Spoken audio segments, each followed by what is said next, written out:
Hi there, and welcome to another edition of Talkin' Tabletop. Today, we are going to get into the intermediate details of the game Keyforge. Won't you join me at the table and forge some keys? Hey, listen!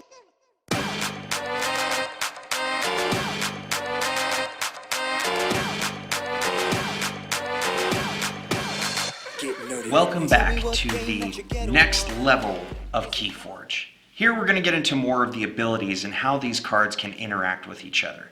Things like timing and when to resolve certain abilities.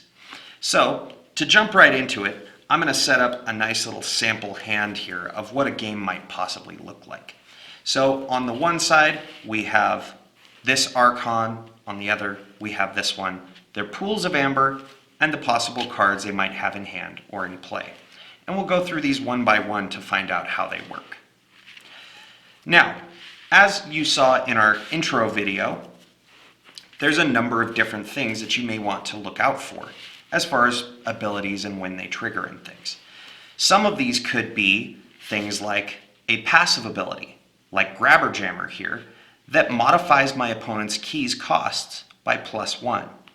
Whereas normally it would only cost 6 amber to forge a key, if I had Grabber Jammer in the field, it would cost my opponent 7 to forge a key. This is a great way to keep them kind of from forging too quickly. The other thing that it has is the ability to fight or reap and capture 1. Capture is a pretty straightforward ability. I could, for example, reap with Grabber Jammer here, turning it sideways, gaining the amber for the reap, and then grabbing an amber from my opponent's pool and placing it on my creature there. Now, this amber does not count towards my pool for use of forging. However, it does slow them down and potentially keep them from forging one of those all-important keys. The other thing to look out for as far as abilities are things like Skirmish, which whenever a character has Skirmish and it's committed to fight, it instead takes no damage in return while fighting. So in the case of this Drumble here, or this Yixlix Dominator, I could use Quixo the Adventurer and fight the Dominator. This character is a 9 power, which means he could easily destroy my creature. Fortunately for me, I have Skirmish, so I get to deal my 3 damage to that creature and take 0 in return. The other things to be aware of are things like Taunt. So in this example here, it's better for me to try to fight this Drumble who's captured all of my amber on top of him. However, he has the ability Elusive, which means that the first time he's attacked each turn, he doesn't take any damage. And important to note, he also doesn't deal any damage. Meaning I would have to throw 2 creatures at this just to try and destroy it, if I were to try and fight him. But there are some other ways around that we'll look at. However, in this example, because he's the neighbor to a creature with Taunt, I cannot choose to fight Drumble unless I had an ability that let me ignore Taunt. This character basically acts as kind of a guard for one of my opponent's creatures, keeping them safe that much longer. Some other abilities to look for are things like on this Niffleape here. Again, it's another passive ability, but it specifically says that he can ignore Taunt and Elusive. This would be a great creature to try to fight that pesky Drumble with. However, unfortunately, my opponent has this one, and not me. In addition, there are some other creatures that can just perform an action.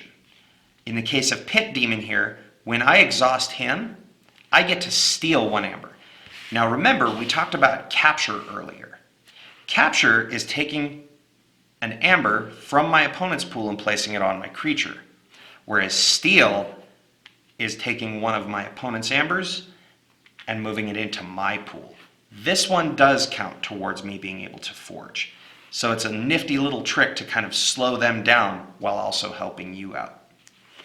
So those are some of the main kind of passive abilities you'll want to watch out for. Some other things to keep an eye on are power levels and stun. Now, a power level is usually granted by a card or some other creature's ability that is placed under a creature like so, or with a token if you have them, that permanently modifies that creature's power, which means it now not only deals +1 more damage, but also can take 1 more damage. These are things that are often overlooked in combat, and I've seen it happen a number of times where a player unfortunately makes a wrong move on their turn because they forgot to look at their power. The other thing to watch out for is stun. Stun's a pesky little ability that can keep a creature from activating on their turn. This might be from something, say, a Phosphorus Stars, and when I play it, I get to stun each non-Mars creature. Pretty great ability, right? However, I gain 2 chains. We'll cover that in just a second. When a creature is stunned, I generally will place the stun right over top of all of its text, like so. In order to unstun a creature, I have to call its house and then exhaust it, performing no actions, no reap, no fight, no nothing, just removing that stun.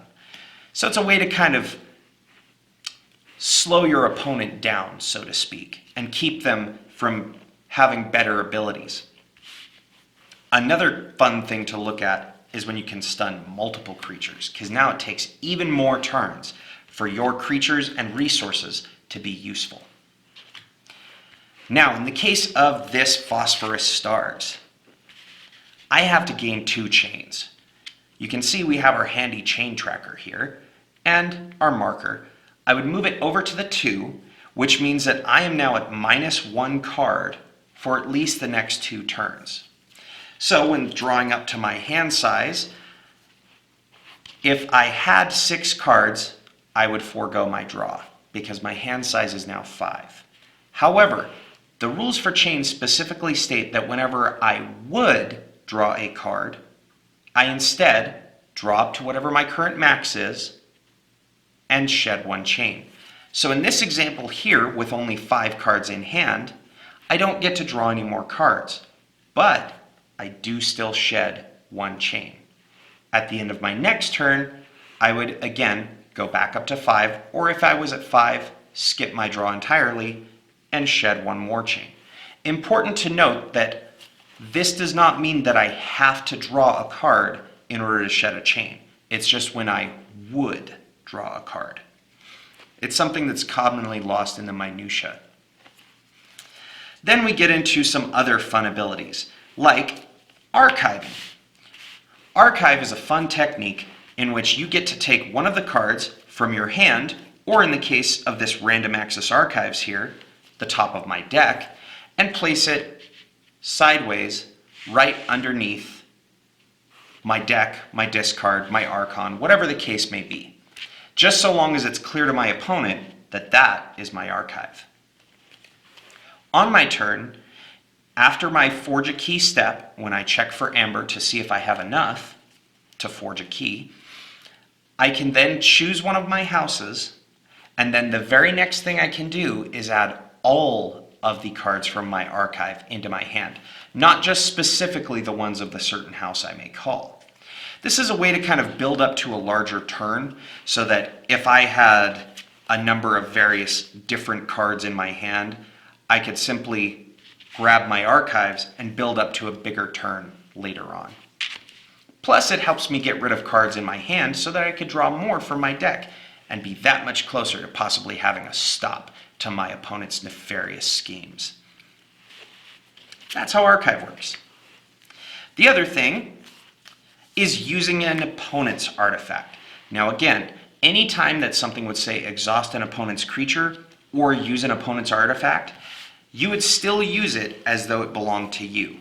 So in the case of this, there we go, Mother Gun.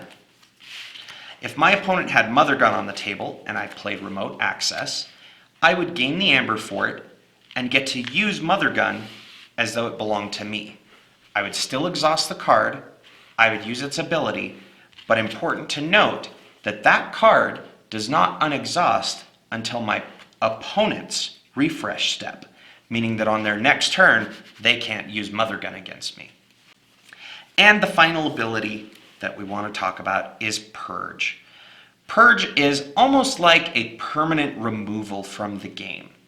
Anytime a card would have you purge something, you would take that creature, or in some cases, if there is a card that might destroy an artifact or purge an artifact, you would simply take the card, turn it face down, and set it under your Archon card, marking that that is now purged.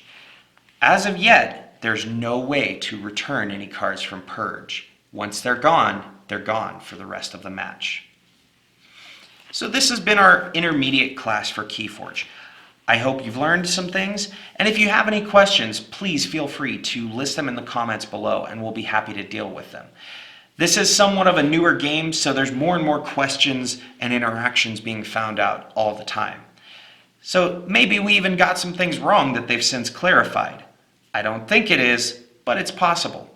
And if we made any mistakes, make sure and let us know in the comments below as well. You now understand all the little intricacies of how to play Keyforge. I hope you enjoyed this video, and keep forging. So there you have it. That was our Keyforge Masterclass. I hope the information of how these abilities work have helped you in possibly settling some squabbles while trying to forge some keys. But until the next time, I've been Trevor, and we'll see you guys at the table. Get nerdy with me. Tell me what game that you get on. Is it card or read? What kind of class do you play, girl? In an RPG?